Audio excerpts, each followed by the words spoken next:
감사합니다.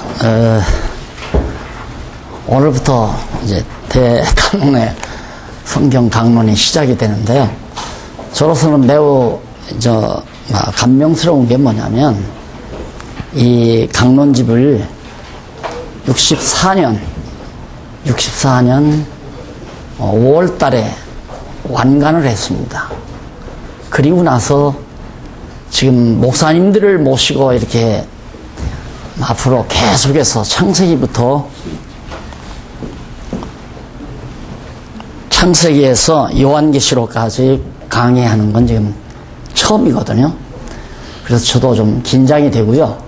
그리고 특별히 더 좋은 것은 목사님들하고 강의를 하기 때문에 상당히 학술적인 이야기도 곁들일 수 있는, 일반 성도들에게는 딱딱하잖아요. 그래서 더러 기업적으로는 그냥 성경 전체의 흐름 내용으로 그렇게 일관했지만은 목사님들하고는 가끔 신학적인 이슈들을 이렇게 정리하면서 우리들의 그 신학사상을 바르게 정립해 보려고 그렇게 생각을 합니다. 강의 스타일이 조금 달라질지도 모릅니다. 아쉬운 것은 아쉬운 대로 목사님들께서 미리 이 책을 한 100여 페이지, 오늘 한 100페이지 가까이 나가지 않겠나 싶은데요.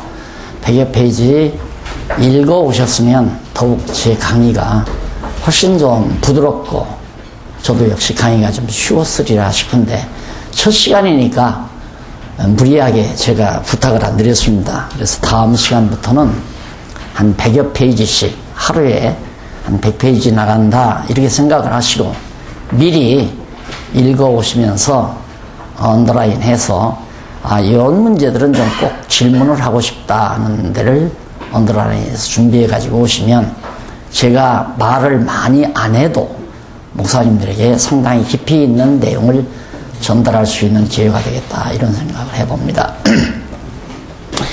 우선 11페이지를 한번 펴보시기 바랍니다. 교재 여기 보면 성경 강론이라는 대목이 나오는데, 거기 보면 성경 항구절이 나옵니다. 요한복음에 나오는 내용인데, 요한복음 5장 30절이죠. 5장 39절. 그 절에 나오는, 너희가 성경에서 영생을 얻는 줄 생각하고 성경을 상고하거니와 이 성경이 곧 내게 대하여 증거하는 것이로다. 예수님의 성경관입니다. 예수님 당시의 성경은 물론 구약 성경이죠. 그러니까 정확하게 말하면 예수님께서 보시는 구약관, 구약 성경관.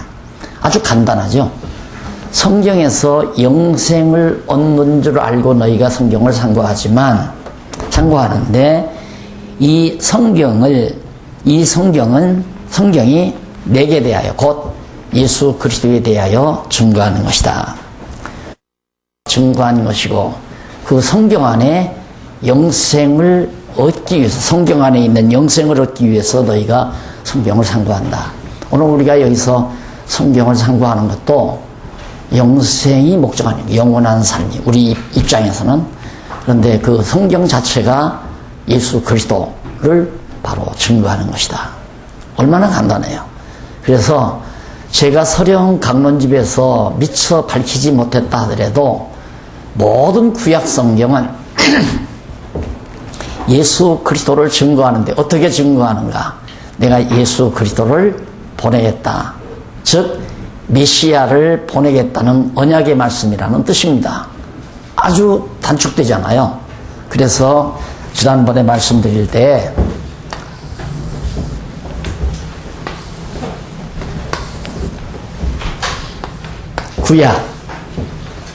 구약을 어떻게 보느냐? 메시아 언약, 신약은 메시아 성취, 이렇게 주제를 정해도 하자가 없다 그랬어요. 또 여호와의 언약,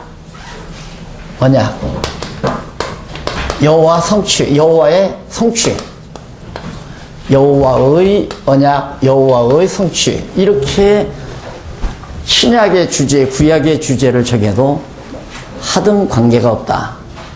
그런데 여러분들이 지금 가지고 계시는 지난번 마스터한 성경 개론은 여호와의 언약, 그리스도 성취 이렇게 나왔습니다. 메시아의 언약, 그리스도 성취. 이게 대각선으로 주제를 붙인 거죠. 이 말을 이렇게 포괄적으로 이해를 하시면 됩니다. 그러니까 구약은 여호와의 언약이다. 신약은 여호와의 성취다. 다시 말해서 여호와께서 메시아를 언약했다. 여호와께서 메시아를 성취했다. 그렇게 이해를 하시면 신구약 성경이 아주 간단명료하게 딱 들어오잖아요. 그러니까 우리 목사님들이 이제 정말 복음을 증거하는 또 성경을 가르치는 교사로서 임무는 성경을 통해서 예수 그리스도를 증거하는 거죠. 그러니까 구약은 예수님 당신이 내게 대하여 증거하는 것이다 그랬는데, 신약은 예수님 당신과 성령께서 예수가 그리스도라는 것을 증거하는 것이다. 이렇게 이해하시면 됩니다. 둘 다 예수 그리스도 증거하는 거 아니에요, 따지고 보면.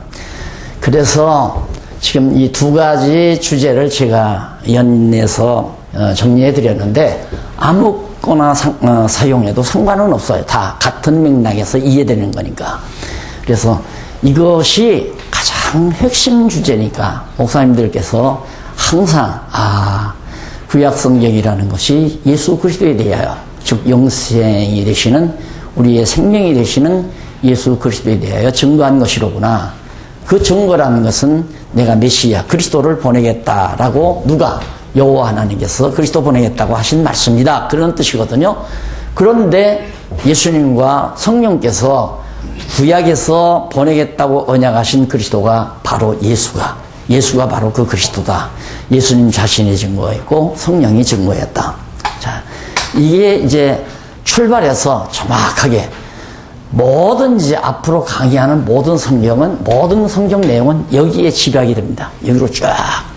결국에는 어떤 성경 구조를 우리가 살피든 간에 그 성경 구조를 위의 단계, 또 그 위의 단계로 연결하다가 보면 구약은 메시아에 대한 증거였구나. 그리스도에 대한 증거였구나. 신약은 그리스도가 오셨다는 증거였구나. 이 말로 딱 귀결이 됩니다. 그래서 성경을 깨닫고 나면 아주 머리가 깔끔하게 정리가 되죠. 골 때린다고 그러죠, 보통. 골 때린다는 말은 머리가 정리가 안 되니까 막 산만하니까 머리가 아픈 거예요. 왜 산만한가? 정리가 안 되니까 산만하거든요. 그런데 성경을 딱 공부하고 나면 내 신경이 딱 깔끔하게 정리가 됩니다. 그래서 총명해지고 명철해진다. 지혜와 명철과 총명, 바로 그것이 하나님을 아는 것이, 여호와 하나님을 아는 것이 지혜의 근본이고 지식의 근본이다 하는 말씀 우리 잘 알잖아요. 그래서 목사님들 이제 대단원의 막을 지금 열고 앞으로 3년 가까이, 제가 따져보니까 하루에 이제 5시간 내지 6시간, 해가 길 때는 6시간 할 거고요. 해가 짧아지면 5시간 하라고 우리 박 목사님이 그러시더라고요. 그래서 그냥 보통 6시간 잡고 방학 2시간 두 달 할 거 아니에요. 그러면 한 40시간 남짓, 40번 남짓, 공휴일 들어갈 거고, 그러니까 40시간이면 6시간 4, 6은 24, 240시간 1년에 합니다. 240시간이면 2년 동안이면 480시간이에요. 그러니까 거의 한 3년을 해야 우리가 이 계시록까지 이제 깔끔히 끝나는 거니까, 그냥 여러분들 솔직한 얘기로 정말 고도의 대학원을 다닌다, 성경 대학원에 다니신다, 이렇게 마음을 먹으시고 단단히 3년만 해 놓으시면 평생 머리가 변화나고, 지금 아까 고백하잖아요. 이 목사님 얼마 안 돼서 1년도 안 됐죠 지금. 그런데 그렇게 행복하고 좋다고 그러잖아요. 너무 분명한 겁니다. 너무 확실하니까 목사님들 그냥 앞으로 한 3년 딱 일주일에 하루씩 투자한다 하고, 또 모여서 우리 친교 나눈다 생각하고, 영상 들으면 된다. 영상 듣고 공부하시는 분은 대부분 이제 표절할 가능성이 많습니다. 그런 분들은. 표절을 한다는 말은 마치 자기가 깨달아서 자기가 전하는 것 마냥. 근데 우리는 그렇게 못하잖아요. 다 얼굴 아니까. 우리 쉽게 말해서 일기생, 여기서 이 일을 또 하라는 얘기가 아니라 우리 광성교회 팀들 이거 다 얼굴 알기 때문에 어디 가서 내가 깨달았다고 못하거든요. 우리 같이 공부했다 이렇게 생각을 하기 때문에. 그런데 영상으로 공부하는 분들은 글을 써도 여기 거 써놓고는 절대 안 밝혀요. 어디서 책에서 발췌했다는 걸 밝히질 않아요. 말도 안 하고 누구한테 배웠다는 말도 안 해요. 나한테 배웠다는 얘기 하라는 말씀이 아니라 우리 함께 모여서 연구했다고 하면 될 거 아니에요. 우리 같이 모여서 광성교회에서 2016년도에 한 30여 명이 모여서 우리 한 팀을 이루어가지고 3년 동안 했다. 그러면 내가 무슨 얘기를 하면 자기 혼자만 한다 말이야. 아까 목사님 그러죠. 절대 숙제도 안 보여주고 숙제뿐만 아니라 절대 남에게 안 보여주는 건 시험도 안 보여. 그러듯이 이것을 깨닫는 분이 내가 가만히 보니까 우리 조 목사님 마냥 막 이 목사 저 목사님한테 막 얘기하는 우리 이정춘 목사님 오늘도 무슨 급한 일 있어서 못 온다고 그러셨는데 이런 분들은 막 그냥 알려요. 알리는가 하면 어떤 분은 공해가지고 절대 어디서 배웠단 말도 안 하고 무슨 책에서 보았단 말도 안 해요. 절대 안 해요. 책도 안 가르쳐줘요. 그런 분이 있고 그런데 가능만 하면 우리가 함께 제가 이렇게 이 나이에 여러분들과 함께 시간을 보내는 건 한국교회 불쌍하잖아요. 안 그래요? 이제 1세기가 넘어가지고 이제 주저앉는 모습을 보고 정말 진리를 사랑하고 주님의 몸된 교회를 사랑한다면 울 수밖에 없죠. 안 그래요? 어쩌다가 한국교회가 이 모습이 됐나? 그래서 우리 목사님들이 한마음 한뜻 돼가지고 쓰러지는 한국교회 지렛대 역할이라도 해주면 얼마나 좋을까 하는 그 마음 하나 있기 때문에 오직 내가 건강이 허락되고 시간이 허락되는 한은 목사님들과 함께 시간을 같이 갖고 싶다. 그래서 저로서는 무한히 참 보람된 시간입니다. 이 시간이. 몸은 피곤할지 모르지만 왜? 실제로 나가서 지금 목회를 하고 계시고 진리 싸움에 앞장서야 될 그런 분들이기 때문에 성도들 100명보다 목사님 한 분 정리되는 게 훨씬 낫잖아요. 안 그래요? 1000명보다도 한 분 정리가 되는 게 낫고요. 그래서 목사님들을 만난다는 건 저로서는 한없는 보람이고 기쁨이고 또 의미라고 그렇게 생각을 하고 강의를 시작하려고 합니다. 자, 얼마나 단순합니까? 3년 동안 이걸 잊지 말아야 됩니다. 구약은 예수 그리스도를 증거한 것이고 보내겠다고 언약하신 말씀이고 그 말이에요. 신약은 예수님과 성령이 구약에서 언약한 그리스도가 바로 나다, 예수다. 그걸 증거하는 것이 예수님과 성령께서 하신 일이다. 그래서 여기서 한 가지 더 정리하실 일은 지난번 복음서는 예수님께서 그 다음 사도행전에서 요한계시록까지는 성령께서 예수가 증거한 거라고 그랬잖아요. 우리 전통적인 개혁신학에 성령론이 없다고 하는 것은 신학적인 결정적인 함정입니다. 실수였고 또 신학적인 모순이었고 성령이라는 게 얼마나 중요한 역할을 하는데 성령론이 없는 신학을 지금도 각 신학대학에서 가르치잖아요.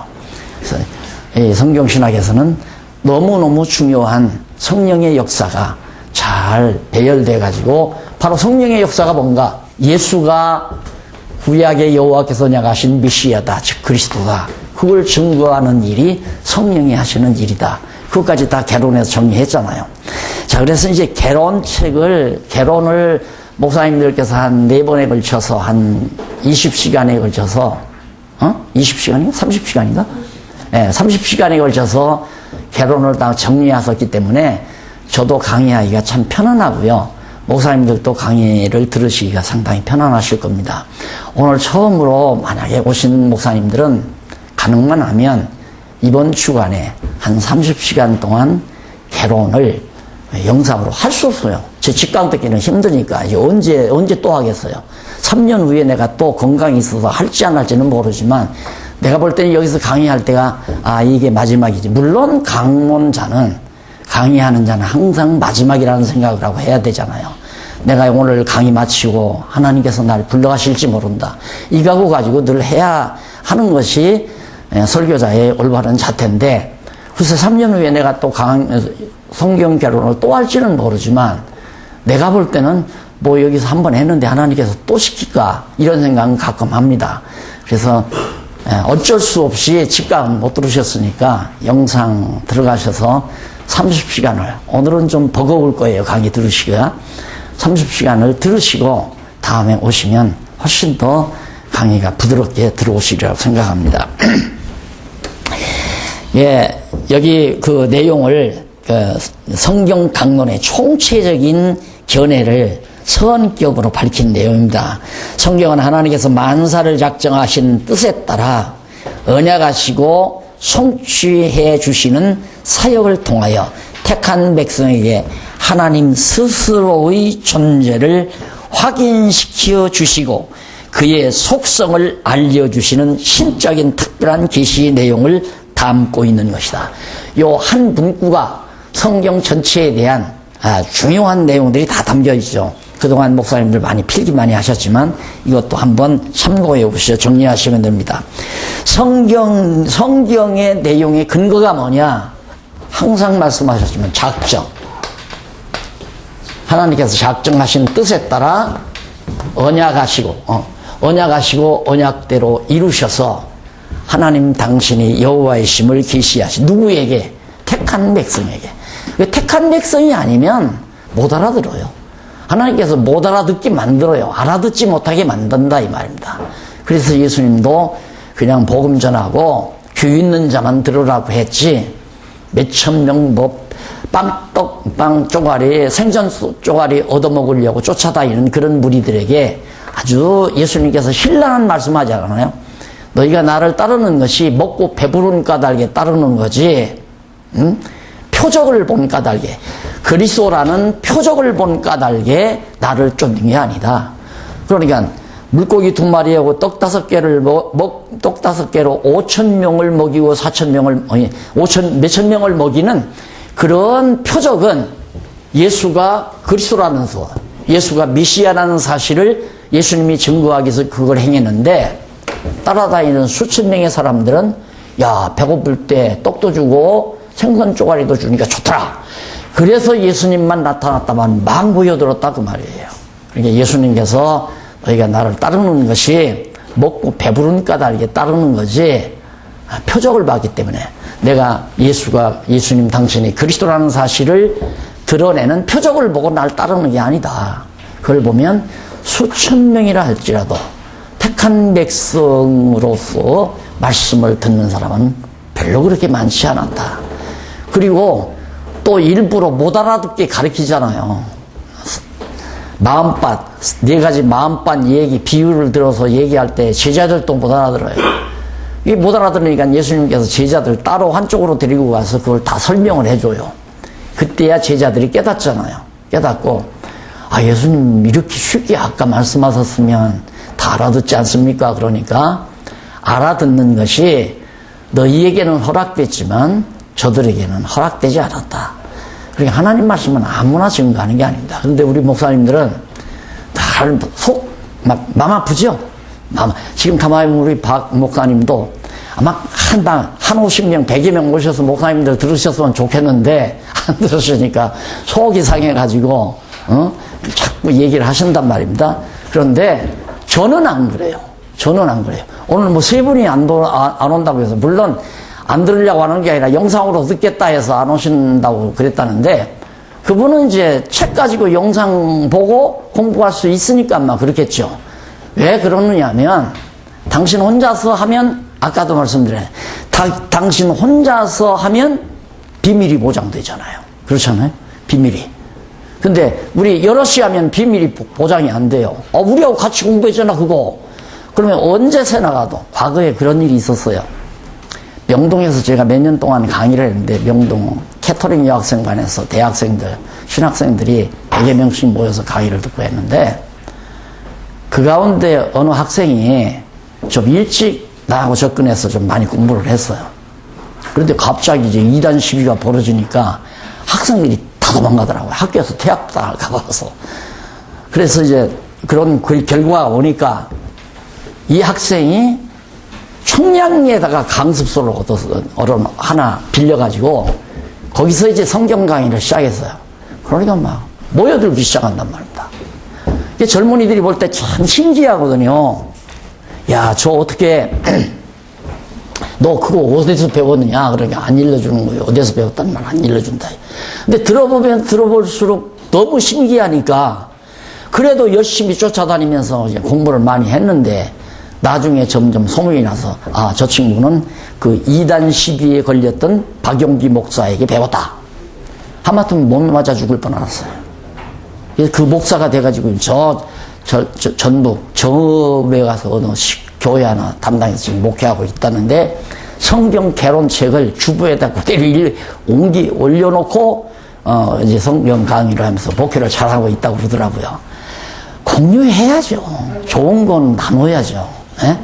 근데 이게 자꾸 폐쇄시키려고 하면 안 되잖아요. 그 말은 이게 좀 여분의 얘기입니다만 제 막내딸이 하나 있어요. 내가 이렇게 막 하루에 와서 5시간, 6시간씩 이렇게 강의한다니까 딸로는 안타깝잖아요. 그럼 그래요. 여기만 아니고 그전에도 고래 강의하고 그러면 아빠 뭐하라 그렇게 막 많이 가르쳐 주네요. 조금씩만 가르쳐 주네. 조금씩만. 그래서 내가 웃으면서 걔가 경제학 했거든요.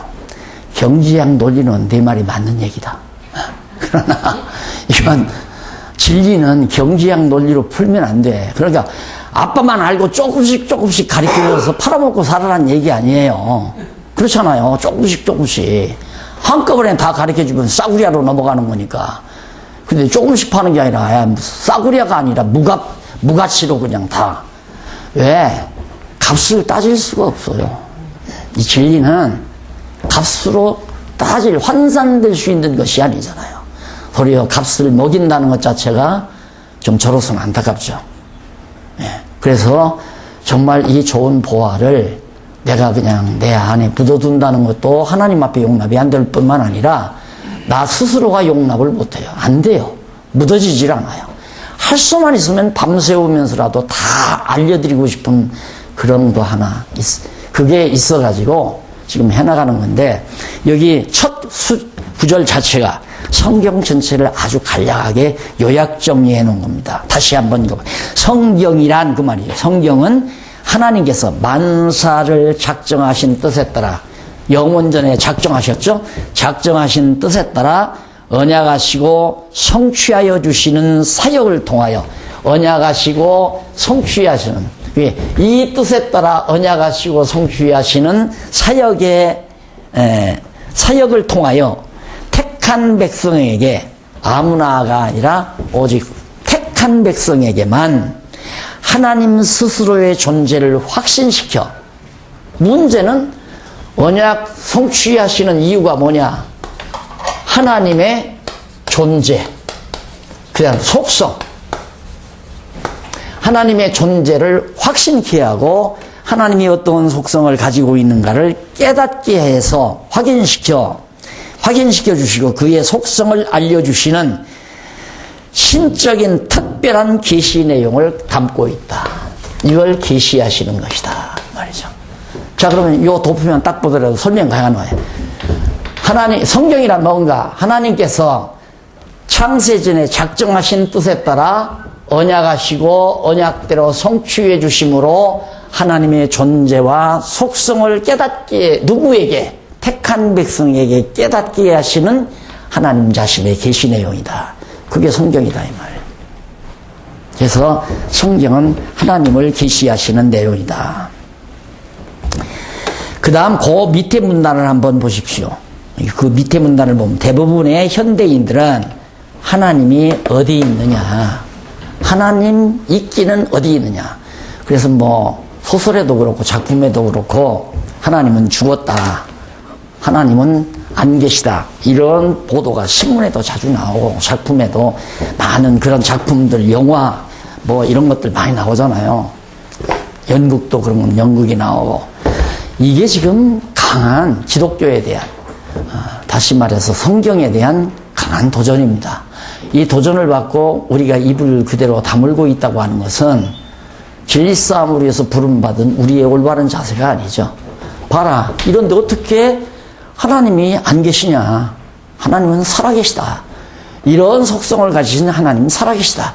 이것이 우리가 강하게 주장하고 성경을 통해서 진리싸움을 해야 될 핵심이라고 저는 그렇게 생각을 합니다.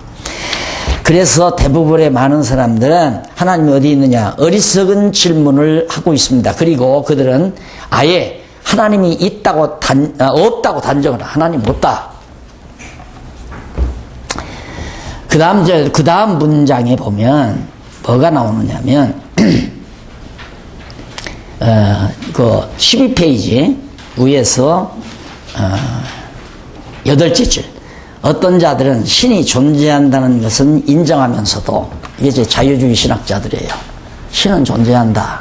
그런데 성경은 하나님 말씀이 아니다. 그렇게 얘기를 하고, 그들은 성경을 하나님의 말씀으로 인정할 수 없는 이유를 여러 가지 측면에서 계시합니다. 이게 그러니까 참 더 고약한 사람들이에요. 기독교를 아예 바탕을 헐어버리는, 기독교의 그 기초라는 게 뭐냐면 성경이거든요. 성경 토대 위에 기독교라는 집을 우리가 짓는 거 아니에요. 예, 토대를 헐어버린다는 건 기독교 자체를 부정하는 것과 같은 거예요. 예, 성경 부정하는 것은 아주 결정탑니다. 그래서 우리가 해야 될, 우리 목사님들께서 해야 될 일은 철저히 성경은 살아계신 하나님 말씀이라는 거, 그걸 명제적으로만 얘기해서는 안 됩니다. 이래서, 이렇고, 이러며, 이렇기 때문에 성경은 하나님 자신을 계시하시는 하나님 말씀이다. 이렇게 논리적으로 누구도 부정할 수 없는 논리 체계를 가지고 확증해 나가는 것이 우리 지도자들이 해야 될 중요한 과제다 하는 얘기입니다.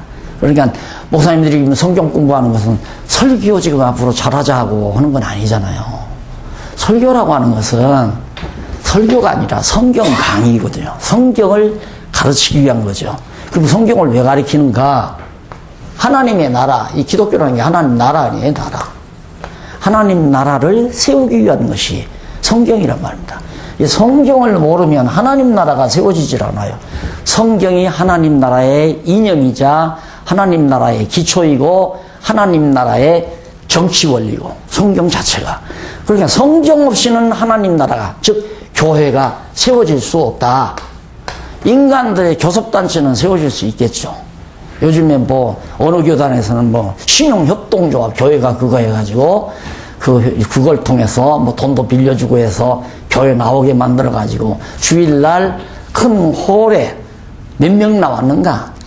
500명이냐 300명이냐 나온 숫자에 따라서 교회가 크고 작고라고 평가를 하지만 그게 아니잖아요.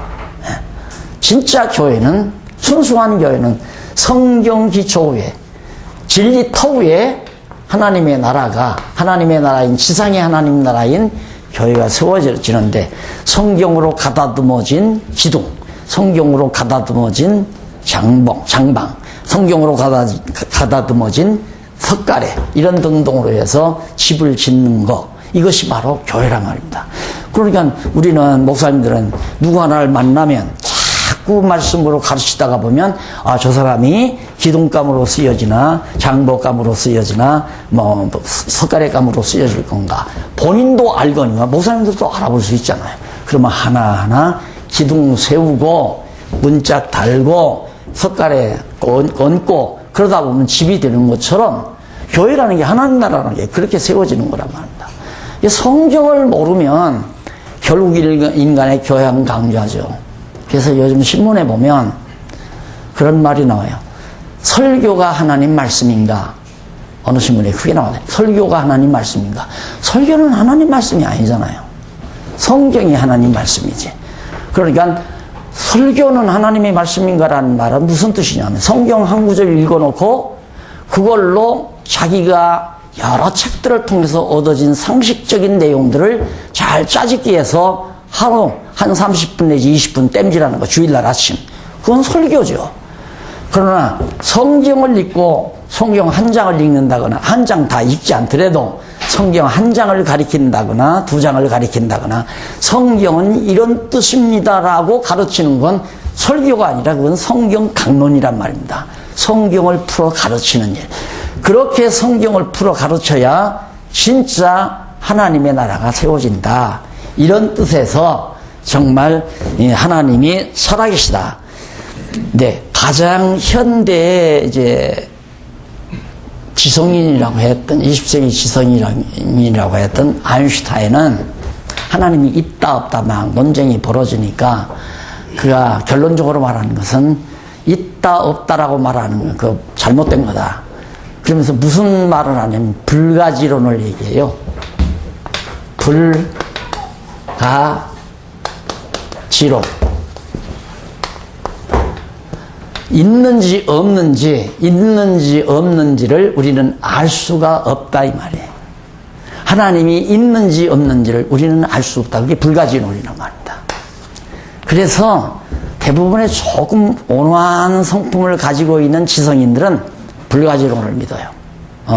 하나님은 있어도 알 수가 없고 없어도 알 수가 없다. 그러니까 있다 하더라도 있다는 증거를 못 대는 거고 없다 할지라도 없다는 증거가 없지 않느냐. 그래서 생각이 좀 나름대로 폭이 높다고 하는 분들은 불가지론을 얘기하고 적극적인 사람은 없다 딱 얘기해버리고 좀 맹신적인 사람은 그냥 무조건 있다. 하나님 왜 없냐? 계시다. 있다. 이게 이제 맹신적인 사람들이죠. 증거도 못하면서 하나님이 무조건 있다는 거예요. 뭐 보니까 있느냐? 성경 보니까 하나님이 있다고 그러더라. 그건 아니지. 명제적으로 하나님이 있다고 했다고 해서 하나님이 있는 건 아니잖아요. 그러니까 사실 성경은 그렇게 명제적으로 하나님이 있다고 말하는 게 아니라 너무너무 근원적으로부터 작정하신 뜻에 따라 언약하시고 언약대로 성취함으로 말미암아 하나님을 택한 백성에게 하나님을 알고 경외케 하시려는 당신 자신의 계시가 바로 성경이다. 이렇게 정리를 해서 정말 그러냐? 그렇다. 봐라. 이 언약하신 내용들, 예수님 오시기 전에 언약한 내용이 예수님 오신 이후에 다 이루어졌다. 봐라. 이건 이론이고 엄밀히 따지면 이론이고 이건 사실이란 말입니다. 사실 근거. 그러니까 진리가 되는 중요한 요소가 두 가지가 있잖아요. 하나는 이론이 정확해야 돼요. 이론이 정확해야 한다. 그 이론이 아무리 정확하다 할지라도 사실 근거가 없으면 진리로 받아들일 수가 없다는 거. 우리 목사님들 지난번에도 말씀드렸잖아요. 그게 성경은 이론적으로 너무 정확하고 그리고 그 이론에 따르는 사실 근거가 역사적 사실로 그대로 드러났으니까 그러면 신이 하나님이 안 계시다면 어떻게 이렇게 오랜 세월 동안에 이렇게 이론대로 말씀하신 대로 언약대로 그대로 역사적 사실로 이루어지느냐. 와, 진짜 성경이 그러냐? 그렇다. 그래도 하나님이 없다고 할 수 있느냐? 그렇다면 하나님이 없다고 말 못하지. 바보가 아닌 이상 긍정할 수밖에 없어요. 그런데 택함 받지 못하는 사람은 하나님이 인정하기가 죽어도 싫은 거예요. 안 들으려고 그래요. 안 들으려고. 그전에도 신학교에서 강의하다 보면 그 잘못된 신앙을 약간 신비주의적 그런 신앙을 가지고 있는 사람들은 듣다가 막 혼자 괴로워해요.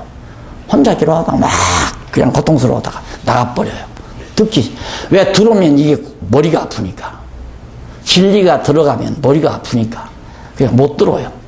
그러니까 우리 목사님들은 정말 가르쳐야 될 그런 중요한 자리에 서 계신 분들이기 때문에 지금 서문에 나오는 이런 얘기들을 늘 기억하셔서 항상 젊은이들 이런 얘기하면 한 번은 누구야 남녀 호랭개 그 사람들 참 무섭습니다. 그 사람들도 이 젊은이가 하나 있는데 뭐 자꾸 그 깐족대고 그런다고 그러면서 한번 날더러 목사님 좀 만나줄 수 있냐고 데려오만 오라고 내가 만나준다고. 그래서 바로 단지 내에 카페가 있어요. 거기 들어오라. 그러면 내려가서 얘기해주면 내려가자마자 딱 얘기했어요. 내가 자네하고 나하고는 무엇부터가 다르냐면 신관부터가 다르고 신관이 다르니까 바로 세계관이 다르다. 그러니까 당신하고 나하고는 만날 수가 없어. 당신은 지금 신이 없다고 말할 거다. 신이 없다면 세계관이 달라질 거 아니냐. 나중에는 딱 듣고는 그렇다면 내가 할 수 없이 개종을 해야 되겠네요. 이렇게 얘기해요. 근데 개종은 하기 싫다 이거야. 그러니까 이론적으로는 개종을 해야 할 수밖에 없지만은 그러나 자기 자신이 지금까지 쌓은 그걸 헐기가 아쉽잖아요. 그 정도까지. 그러니까 격파돼요. 아무리 유명한 학자 아니라 이론가라 하더라도 성경적 진리 논리적 토대 위에서는 설득 안 당할래 안 당할 수가 없어요. 제가 조그만 교회 총회장을 한번 했거든요. 총회장을 해서 그때 뭐 제가 하려고 한 게 아니라 장로님들이 이 목사님들 좀 말씀도 좀 무장시키기 위해서 총회장 되시는 게 낫지 않습니까 해서 좀 자리를 잡았는데 가서 보니까 안 되더라고요. 한번 이제 세미나 한다고 목사님들 상당히 많이 모였어요. 모여 쭉 얘기를 하니까 거기에서 좀 뭐라 그럴까 좀 힘있는 목사님이 딱 나오시더니만 한마디가 그래요. 탁월합니다. 그 말. 탁월합니다. 정말 탁월합니다. 그런데 안 받아들여요. 왜? 자기 밑에 제자들이 많더라고. 자기 밑에 많은 목사님들이 배웠어요. 자기한테서. 그러니까 이 성경신학을 공부하다 보니까 자기가 다 물어나잖아요. 물어나버리면 자기 제자들이 자기에게서 공부한 목사님들이 다 자기에게서 떠날까 봐서 그걸 굉장히 두려워하더라고요. 근데 말은 솔직하게 하더라고요. 탁월합니다. 근데 이거 뭐 성경 다 가르친 것도 아니고 잠시 그냥 한 시간 정도 제가 얘기를 했거든요. 이거 아무나 배우는 거 아닙니다. 이거 아무나 듣고 공부하는 게 왜 그러냐면 공부하다 보면 부딪히는 데가 자꾸 많아요. 또 부딪히고 가다가 보면 또 이런 부분에 또 부딪히고 이러기 때문에 그걸 못 견디면 중간에 이제 포기하는 경우가 많죠. 그래서 정말 목사님들이 인내가 필요하고 물론 하나님께서 목사님들의 귀를 열어서 듣게 하시면 다 들을 수 있죠. 그래서 결국 성경은 언제나 변함없는 절대적인 진리라는 거, 이 성경이라는 건 100년 전이나 1000년 전이나 말년 전이나 말년 후라도 이건 절대 변함이 없는 절대 진리다. 지금 현재 일반 세속학문에서는 절대 진리 인정하지 않잖아요. 절대 진리란 없다. 다 상대적이다. 그래서 사람마다 자기 나름대로 진리체계를 만들어서 연구하고 가르칠 수 있다. 이게 지금 현재 학계의 결례란 말입니다. 그러나 종교는, 기독교는 이건 절대 종교 아니에요. 절대 종교이기 때문에 절대 진리가 필요한데 성경이 절대 진리냐? 그렇다라고 말할 수 있다. 왜 세속학문에서 절대 진리를 부정하냐면 이론은 그럴듯해요. 쉽게 얘기해서 공산주의 이론이 얼마나 선박합니까? 다 넘어갑니다. 공산주의 이론. 칼막스의 경제이론 책 그거 보고 흔들리지 않는 사람이 없었잖아요. 그게 지구 반틈이 다 넘어가 버리고 새빨갛게. 근데 그것이 역사적 사실로 안 되긴다 이 말이에요. 역사적인 사실로 진리라는 게 근거가 안 된다 이 말이에요. 다 무너져 버렸잖아요. 지금 북한의 김정은이는 공산주의 이론도 아니에요. 그건 김정은이 이론이지. 그건 공산주의도 아니란 말입니다. 완전 그냥 1인 독재 취하, 독재 사회지. 그러니까 진리라고 하는 것은 이론이 사실화돼야 돼요. 이루어져야 돼, 이론대로. 그러면 민주주의란 이론이 맞나? 그것도 불완전하잖아요. 조금 지속력이 오래 갈 뿐이지 민주주의의 폐단을 지금 많이 말하고 있잖아요. 그렇잖아요. 민주주의 폐단이라는 게. 그러니까 가난한 사람이 많으면 투표해서 결국엔 가난한 사람 편드는 사람이 대통령이 돼요. 중산층이나 재벌이 많으면 재벌 편이나 중산층 편드는 사람이 대통령이 돼요. 그러면 이제 가난한 사람은 더 죽어가는 거고, 가난한 사람이 많아서 가난한 사람 편드는 대통령 세워놓으면 기업주나 중산층들이 피해를, 왜? 세금 많이 내야 되니까. 이게 이제 완전하지 못해. 그래서 이제 폭동도 일어나고 난리도 일어나고 데모도 일어나고 막, 강목, 철창 뭐 이런 거 다 나와서 막 물대포도 쏘고 막 이렇게 해서 나라가 혼란스럽잖아요. 완전치 못하다는 얘기입니다. 그런데 성경은 완전하다. 그래서 절대 진리다. 자, 그러니 이걸 우리가 정리 안 하면 정말로 가르치는 자로서 참 안타깝잖아요. 절대 진리인 성경만은 그냥 줄줄줄줄 쫙. 그래서 우선 첫 번째 이 틀만이라도 딱 정하시고 앞으로 성경 본문 하나하나 살펴가실 때 중요하게 정리를 하시면 된다 하는 얘기입니다. 자, 그러면 우선 제1권 여호와의 언약 내용을 정리해 가십시다. 여호와의 언약 내용을 정리하는데 오늘 차 한잔 하고 하셔야죠. 벌써 1시간이 됐죠. 네, 차 한잔 하시고 15분에 들으시죠. 15분.